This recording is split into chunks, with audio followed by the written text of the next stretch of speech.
भैया आप फरमाइश के लिए जा रहा है नैना कने निकाल यहाँ सब सुनियो न पलट के देख ले एक बेर ये तोहर की ये तो मिला हमरा सो तोहर की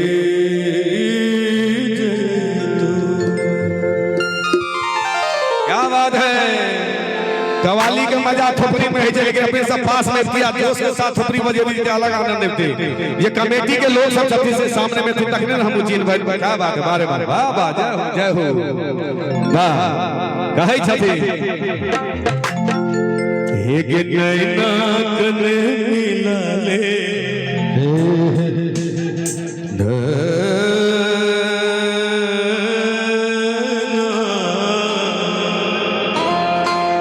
एक नैना भैया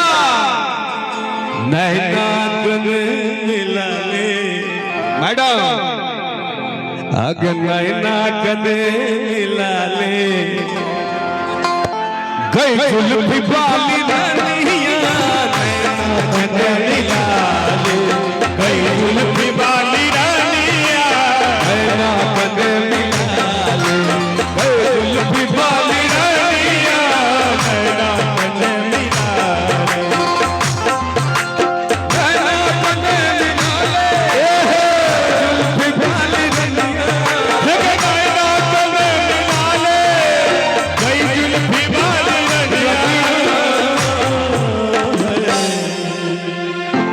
ये हमरा से दिल लगा ले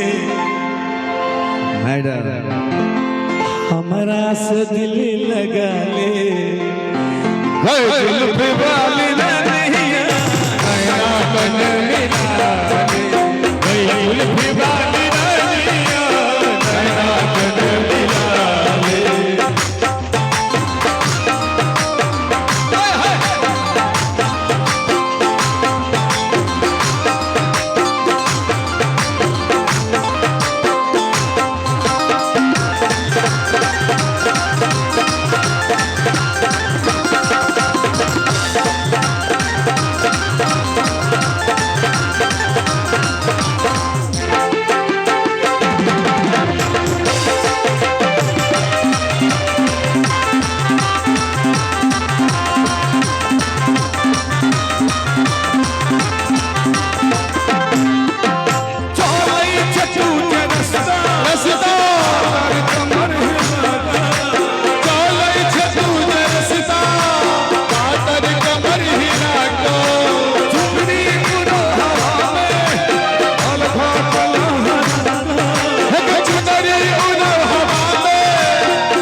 एक सजना बना ले हमरा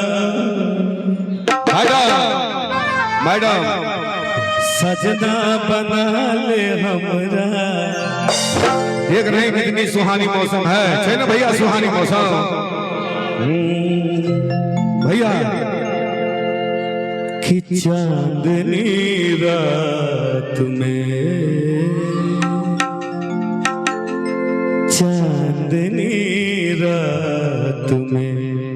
एक बार तुझे देखा है खुद से घबराते हुए खुद से शर्माते हुए चांदनी रात में तहेगे नैना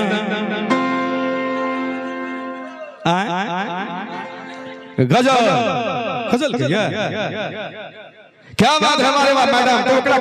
कंप्लीट कर दीजिए ना। तो हमारा सजना बना ले हमरा,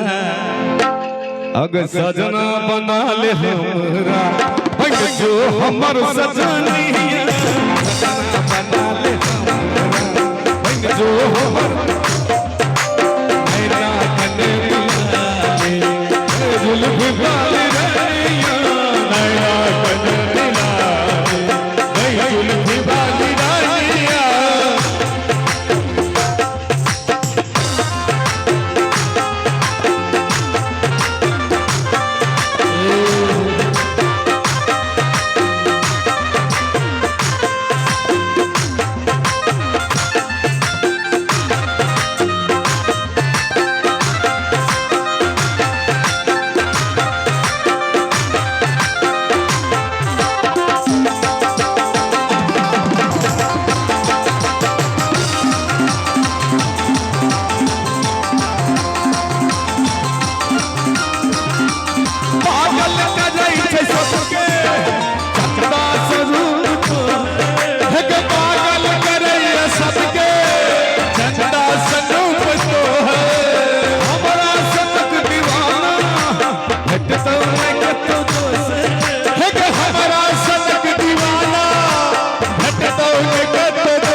अगे हमरा से दिल लगा ले, हमरा से दिल लगा ले, लगे भी हमरा से दिल लगा ले, हम जी दिल करिए मेरा कन मिला ले, जुल्फ़ी वाली रैया मेरा कन मिला ले, जुल्फ़ी वाली रैया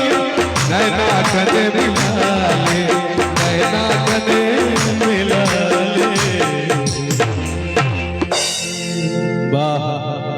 नैना कने मिला ले जुल्फ़ी वाली रनिया। और चाहब जो नीक लागल हो तो ताली नहीं बजा देबे यहाँ सब